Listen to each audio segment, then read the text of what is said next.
নৌকা করে একটা লঞ্চে উঠতে চাইছেন, তাজা মানুষ, বাড়ি যাবেন, তারা ওই জায়গার মধ্যে থেকে এরকম করে মানে ব্লেন্ডারে আপনি কোনো একটা টমেটো একটা একটা একটা একটা একটা একটা সবজি দিলে যেরকম হয়, ওই বাসটা ওইটার ভিতরে এরকম করে ঢুকে গেল। এখন আপনারা পানির নিচের চাপটা আপনারা বোঝেন, যারা বেরোতে পেরেছে তারা বেরোতে পেরেছেন। ওখানে দরজা জানালা খোলা ভাঙা কোনো কিছুই সম্ভব হচ্ছিল না বেশ লম্বা একটা সময়। রেল ক্রসিংয়ে 12 জন মারা যাওয়াটা সম্ভাবনার বিচারে কতটা অসম্ভব সেটা অঙ্ক করতে কিছু স্ট্যাটিস্টিক্স আমি জানি, কিন্তু এত স্ট্যাটিস্টিক্স আমি জানি না।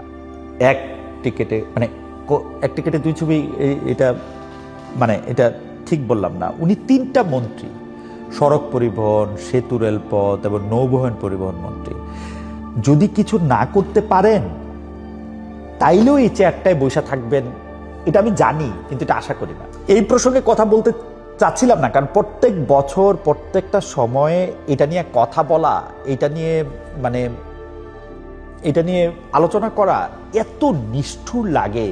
এই যে ঈদ যাত্রা, নিরাপদ সড়ক, মানে এটা এতটাই অবাক লাগে। বুয়েটের অধ্যাপক ডক্টর মোহাম্মদ হাদিউজ্জামানকে বলি, উনি বলতেছেন দুঃখজনক, বেশিরভাগ ক্ষেত্রে ফেরি ব্যবস্থাপনা এতটাই নাজুক, ঘাট থেকে হেল্পার বাস ফেরিতে চালিয়ে নেয়, চালক তখন থাকে না।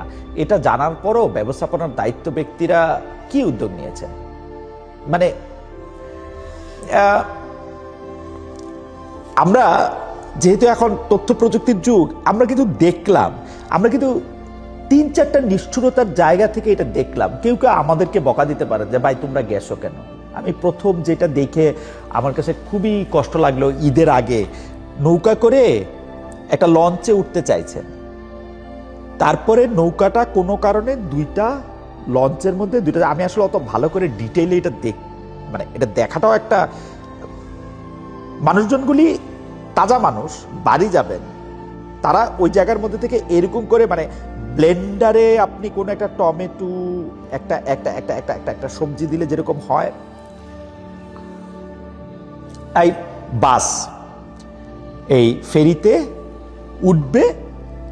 আমরা পন্টুনের তলে, একদম পন্টুন কিন্তু নড়ানো যায় না।